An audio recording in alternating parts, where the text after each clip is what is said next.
बेकार समय गुजरा है। हम लोगों ने इतनी मतलब सिर्फ हम लोगों ने पढ़ाई की मेहनत नहीं की है, मानसिक प्रताड़ना भी बहुत झेली है। सेम रिक्रूटमेंट के लिए एग्ज़ाम कराएं और फिर कंपाइल्ड रिजल्ट दें, तो ये तो किसी भी तरीके से न्यायोचित नहीं लग रहा है। सर मैंने 2018 में एमएनसी की जॉब छोड़ी थी अपनी, क्योंकि मुझे देश के लिए कुछ करना था। मेरे सारे दोस्त तो अब्रॉड निकल गए। हम साक्षात्कार वालों की स्थिति क्या है, हमारा आगे का भविष्य क्या है, हमें स्पष्टीकरण दिया जाए। जो भी माननीय न्यायालय का निर्णय होगा उस माननीय न्यायालय के निर्णय के अधीन रहेगा। मध्य प्रदेश लोक सेवा आयोग यानी एमपीपीएससी की परीक्षाएं पूरी क्यों नहीं होती? क्या है ओबीसी रिजर्वेशन का मसला? क्या फिर से 2019 के पीसीएस एग्जाम का मेंस होगा या फिर एडिशनल मेंस होगा? इस पूरे मसले पर, एमपीपीएससी के पूरे मसले पर आयोग का क्या कहना है, इससे संबंधित अलग अलग जो पक्ष है उनका क्या कहना है, इन्हीं सारे सवालों का जवाब तलाशेंगे आज रंग रूट शो में। नमस्कार, मेरा नाम गौरव है और हम इस वक्त मध्य प्रदेश लोक सेवा आयोग के मुख्यालय पर हैं। Brought to you by Adda 24/7, India's #1 government job preparation app. जब जॉब चाहिए सरकारी तो इंडिया करे अड्डा 24/7 पर तैयारी। अड्डा 24/7, India's #1 government job preparation app. 7 अप्रैल 2022 जबलपुर हाई कोर्ट ने एमपीपीएससी 2019 की मुख्य परीक्षा का रिजल्ट निरस्त कर दिया। कोर्ट ने फरवरी 2020 में मध्य प्रदेश सरकार की ओर से एमपीपीएससी आरक्षण अधिनियम 2015 में किए गए संशोधन को असंवैधानिक बताते हुए पुराने नियमों के अनुसार फिर से प्री का नया रिजल्ट जारी करने का आदेश दिया। कोर्ट के फैसले के बाद एमपीपीएससी 2019 परीक्षा देने वाले अभ्यर्थियों के दो ग्रुप सामने आए।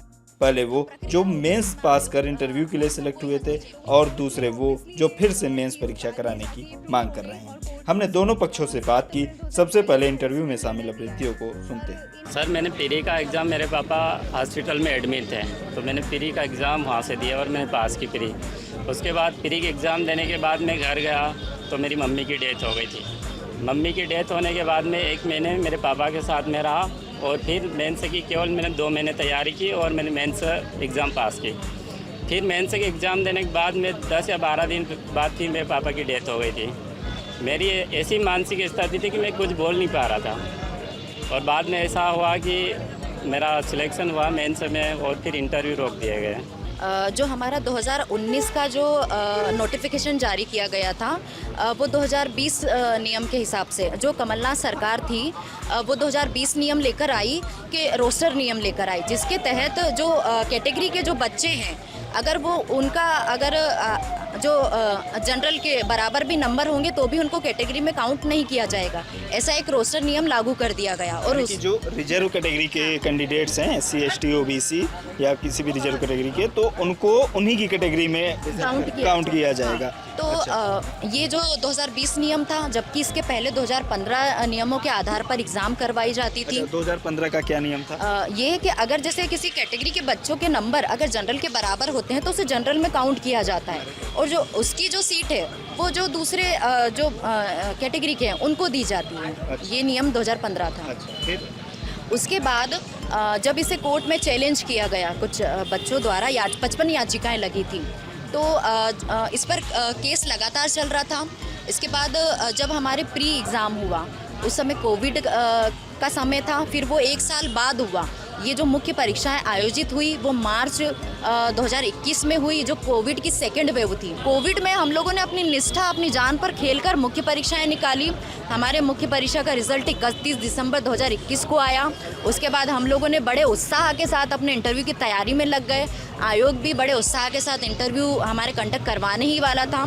7 अप्रैल को एक डिसीज़न आता है, उसमें कहा जाता है कि आपका जो प्री का रिज़ल्ट है उसको रिवाइज़ कीजिए और 2015 नियम लागू कीजिए। लेकिन जो प्रक्रिया होगी उसमें आयोग कोर्ट का कोई हस्तक्षेप नहीं है। ये आयोग का स्वविवेक है कि वो क्या प्रक्रिया अपनाए, वो एडिशनल करवाए। लेकिन जैसे जो बाहर जो फैलाया जा रहा है कि मैं मुख्य परीक्षाएं रद्द हो गई हैं, सबके होंगे, तो आयोग ने कभी भी नहीं कहा। लेकिन अगर 1% भी अगर आयोग ने ये निर्णय ले लिया है तो हम उसके लिए भी आवाज़ उठाएंगे, क्योंकि हमने कोविड की विषम परिस्थितियों में एग्ज़ाम दिया है।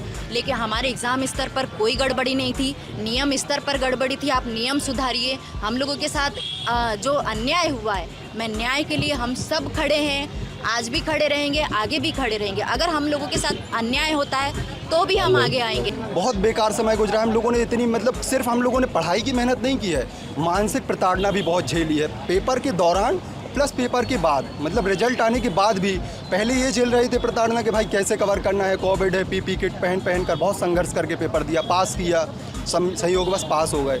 अब इंटरव्यू कॉल आए उसके बाद अभी भी हम लोग उसी दंश को झेल रहे हैं कि भाई असमंजस में है हमारा भविष्य। क्षेत्र में पहले लोगों को, दोस्तों के बीच में भी हमारी बात पहुंच गई, इंटरव्यू दे रहा है। ये कहीं ना कहीं सम्मान की बात भी तो होती है प्रतियोगियों के बीच में कि हम लोग इंटरव्यू दे रहे थे, अब कहाँ गए इंटरव्यू, अब क्या हो रहा है। हम लोग क्या मतलब अधर में है भविष्य, पता नहीं है कि इंटरव्यू देना है, उसके कारण हम लोग की अगली परीक्षाएं भी गड़बड़ हो रही हैं क्योंकि मानसिक असंतुलन रहता है। रिश्तेदारों को ऐसा लगता है कि झूठ बोल दिया था, कि इनका इंटरव्यू ऐसे ही निकल गया, इनने तो झूठ बोल दिया। अगर सच में निकला था तो अभी तक इंटरव्यू क्यों नहीं हुआ। सर ये है, मेरे पापा, सर मैंने 2018 में MNC की जॉब छोड़ी थी अपनी, क्योंकि मुझे देश के लिए कुछ करना था। मेरे सारे दोस्त तो अब्रॉड निकल गए, पर मुझे ब्यूरोक्रेट बनना था, मुझे ये करना था।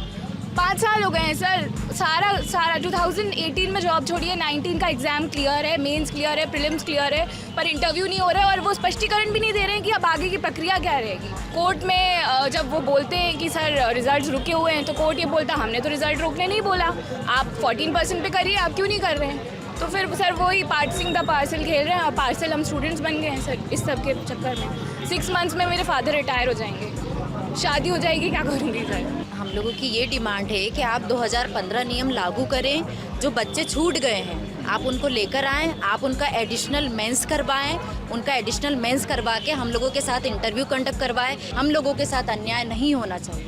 आपने अभी MPPSC 2019 के उन अभ्यर्थियों को सुना जो ये मांग कर रहे हैं कि जो एडिशनल कैंडिडेट्स ऐड हो रहे हैं, जो हाई कोर्ट के फैसले के बाद उनका ही केवल मेंस लिया जाए, और इसके अलावा जो आ रहे हैं, मतलब जो पहले से इंटरव्यू के लिए सिलेक्टेड कैंडिडेट्स हैं, उनको जो है सीधे जो है इंटरव्यू देने दिया जाए। अब हमारे साथ कुछ ऐसे अभ्यर्थी हैं जो ऐड होंगे, यानी जो एडिशनल कैंडिडेट्स होंगे, वो क्यों प्रोटेस्ट कर रहे हैं, इस पर बात करेंगे। जो सिविल सर्विसेज रूल्स आए थे 2015 में अमेंडमेंट किया गया था सरकार के द्वारा, और वो रेट्रोस्पेक्टिवली अमेंडमेंट किया गया, मतलब नोटिफिकेशन आने के बाद वो रूल्स अप्लाई किए। मतलब वो कोर्ट में ऑब्वियसली ये चीज़ बाद में जाके ये प्रूव हो गई, और कोर्ट ने उसको 7 अप्रैल 2022 को उसमें निर्णय दिया है और इन नियमों को नल एंड वॉइड कर दिया है। तो ये नियम ख़त्म हो गए हैं, पर इसके इन नियमों के आधार पर प्रीलिम्स का रिज़ल्ट जारी हुआ, मुख्य परीक्षा हो गई।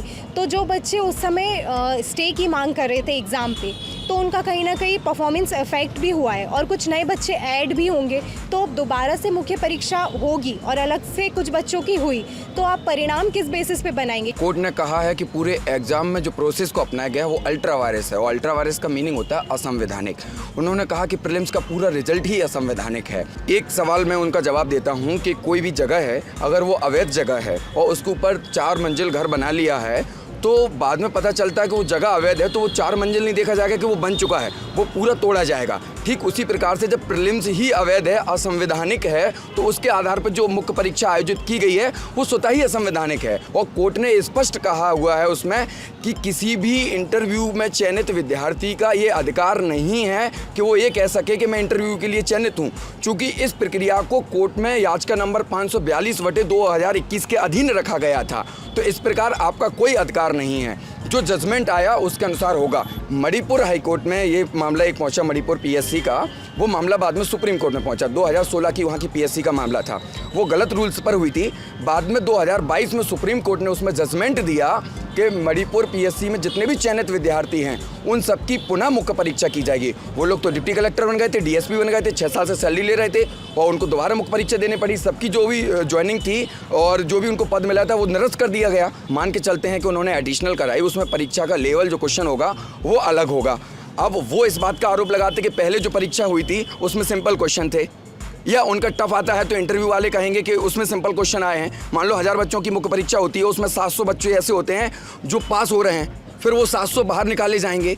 कुल मिला के ये जो पूरी प्रक्रिया है वही गलत है। कि अगर एडिशनल मेंस होता है तो जो रिवाइज रिजल्ट आएगा उसमें सिर्फ रिजर्व कैटेगरीज के बच्चे अंदर आएंगे, OBC, SC ST, EWS, यानी जो मेंस होगी वो सिर्फ रिजर्व वालों की होगी, अनरिजर्व की नहीं होगी। तो सर इसमें रिजल्ट की गोपनीयता कहाँ रही? जो हमारी प्रक्रिया है उसको शुरू किया जाना चाहिए। 2019 का प्री का रिजल्ट दिया जाना चाहिए पुनः संशोधित करके, और साथ में मुख्य परीक्षा की तिथि घोषित करना चाहिए। MPPSC 2019 के मसले पर आपने भर्ती में शामिल अभ्यर्थियों के दोनों पक्षों को सुना। हमने इस पूरे मसले पर मध्य प्रदेश लोक सेवा आयोग का पक्ष जानने के लिए आयोग के OSD रविंद्र पंच भाई से भी बात सुनी है। मेंस जो दिए हैं बच्चे जो इंटरव्यू की तैयारी में लगे हुए थे, तो वो असमंजस में है कि अब उनका भविष्य क्या होगा, तो उस पर क्या कहना है आपको? नहीं, वो इशू तो सॉल्व हो गया। वो माननीय उच्च न्यायालय ने उस पर निर्णय दे दिया है कि जो है उसको जो पूर्व नियम है राज्य सेवा परीक्षा नियम 2015 उसके अनुसार घोषित करना है। तो जैसे ही अन्य पिछड़ा वर्ग के ऊपर कोई भी समाधान निकल करके आता है आरक्षण के ऊपर, तो हम उस रिजल्ट को तत्काल घोषित कर देंगे, रिवाइज कर देंगे। ये मसला क्या था, इसके बारे में थोड़ा सा हाँ, उस समय आयोग और राज्य शासन के लिए एक माननीय न्यायालय का ही, उच्च न्यायालय का ही निर्णय था, जिस निर्णय के आधार पर ये परीक्षा नियम परिवर्तित हुए थे। उन परिवर्तित परीक्षा नियमों को संशोधित करके राज्य शासन ने उसको अनुमोदित किया, और उसके आधार पर हमने जो है वो राज्य सेवा परीक्षा 2019 की प्रारंभिक परीक्षा का परिणाम घोषित किया। लेकिन बाद में वो उसको चुनौती दी गई, और माननीय उच्च न्यायालय ने कहा कि ये ठीक नहीं है, इसको आपको पूर्व परीक्षा जो पूर्व नियम है परीक्षा के उसी के अनुसार करें। तो अब उसके अनुसार हम उसको संशोधित जो हो चुका है, जो 2019 वाली परीक्षा थी, जो मतलब इंटरव्यू की तैयारी में थे बच्चे, फिर वो हो गया, अब उनका क्या होगा? जैसे अब प्री का रिवाइज रिजल्ट जारी किया जाएगा, ठीक है, तो क्या फिर से मेंस की परीक्षा आयोजित होगी या फिर एडिशनल मेंस आयोजित होगा? और ये अगर इन दोनों प्रोसेस में से जो भी होता है, तो वो क्या किस तरीके से आयोजित करेंगे? उस विषय पे अभी इस विषय पे कुछ भी बता देना उचित नहीं है, क्योंकि अभी सांख्यिकी तय होनी बची है कि जब हम नया फिर से परिणाम निकालेंगे रिवाइज्ड प्रारंभिक परीक्षा का, उसके अनुसार क्या होता है, उसके बाद हम उन सारी सांख्यिकी को आयोग उसके ऊपर विचार करेगा, और फिर ये तय होगा कि अब हमें किस तरह से आगे बढ़ना है। विधिक विचार भी लिया जाएगा, उसके बाद में जो भी होगा उसके अनुसार कार्रवाई होगी। जो पूर्व घोषित प्रारंभिक परीक्षा 2019 का परीक्षा परिणाम देखें तो उसमें हमने स्पष्ट वो लाइन लिखी हुई है जिसमें हमने ये कहा है कि जो भी ये जो परीक्षा परिणाम है ये पूर्णतः प्रावधिक है, और जो भी माननीय न्यायालय का निर्णय होगा उस माननीय न्यायालय के निर्णय के अधीन रहेगा। अब माननीय न्यायालय ने निर्णय जो दिया है उसका पालन आयोग को भी करना है, और उसका सम्मान अब अभ्यर्थियों को भी करना चाहिए। कितना समय और लग सकता है अभी? हाँ, इस विषय में केवल अब राज्य सेवा परीक्षा 19 का मैटर ही नहीं है ये। अब ये 19 के अलावा 20 की मुख्य परीक्षा भी है, उसके बाद में अन्य जो हमारी इंजीनियरिंग सेवा की परीक्षा है और हेल्थ हॉस्पिटल मैनेजर्स की परीक्षा है, ये सभी परीक्षाओं के परिणाम अब केवल अन्य पिछड़ा वर्ग आरक्षण के कारण लंबित हैं। उसका आरक्षण प्रतिशत तय हो जाए या कोई मध्य मार्ग कुछ निकल आता है। राज्य शासन से हमारे आयोग की गंभीर चर्चा इस पर चल रही है कि किस तरह से इसका कोई रास्ता निकल सकता है क्या। यदि इसको कुछ निकल आता है तो हम बिल्कुल यथाशीघ्र हम इसको करेंगे, और हमारे अध्यक्ष द्वारा, माननीय अध्यक्ष महोदय द्वारा ये बिल्कुल कहा है, वो भी बिल्कुल चिंतित है। युवा वर्ग के भविष्य को लेकर के वो भी उतने ही चिंतित है, आयोग पूर्णतः चिंतित है, और हम चाहते हैं कि हमारा काम जल्दी जल्दी खत्म हो ताकि हम आगे बढ़ कर के दूसरे काम भी आगे कर सकें। मध्य प्रदेश लोक सेवा आयोग भर्ती से जुड़े जो भी मसले थे, जो भी सवाल थे, उन सब पर हमने बात करने की कोशिश की। इस पूरे मसले से जुड़े जो अलग अलग पक्ष थे, उनके क्या कहने हैं, उनका क्या सवाल है, उनका क्या जवाब है, वो सब हमने जानने की कोशिश की। इस पूरे मसले पर आपकी क्या प्रतिक्रिया है, आप कमेंट बॉक्स में बता सकते हैं या हमें मेल कर सकते हैं rangroot@lallantop.com पर। आज के रंगरूट शो में इतना ही, शुक्रिया। नवरात्रि की शुरुआत हो चुकी है और साथ ही शुरू होने वाली है लल्लन टॉप की गुजरात यात्रा। गुजरात का सबसे रंगीन रूप देखने आ रही है लल्लन टॉप की टीम आपके शहर। हम पहुंच रहे हैं वडोदरा और अहमदाबाद, और मेरे साथ जा रहे हैं अभिनव। कब जा रहे हैं हम अभिनव? 1 से 4 अक्टूबर के बीच हम आपके शहर आएंगे, आपसे पूछेंगे, आपसे बतलाएंगे, आप हमको सजेशन दीजिए, इतनी सी मदद कीजिए कि आपके शहर में सबसे अच्छा गरबा कहाँ खेला जाता है। हम भी चलेंगे, गरबा खेलेंगे, गुजराती खाना खाएंगे, और उसके बाद खूब सारी स्टोरीज इनके लिए ले आएंगे। लेकिन उसके लिए हमको आपको सजेशन देना। कहाँ पे सजेशन देंगे? chunav@lallantop.com पर फटाफट अपना सजेशन हमें मेल कर डालिए, बताइए हमें कहाँ जाना है, कैसे करना है। आपके बीच आपका लल्लन टॉप आ जाएगा। जल्द ही मुलाकात होगी।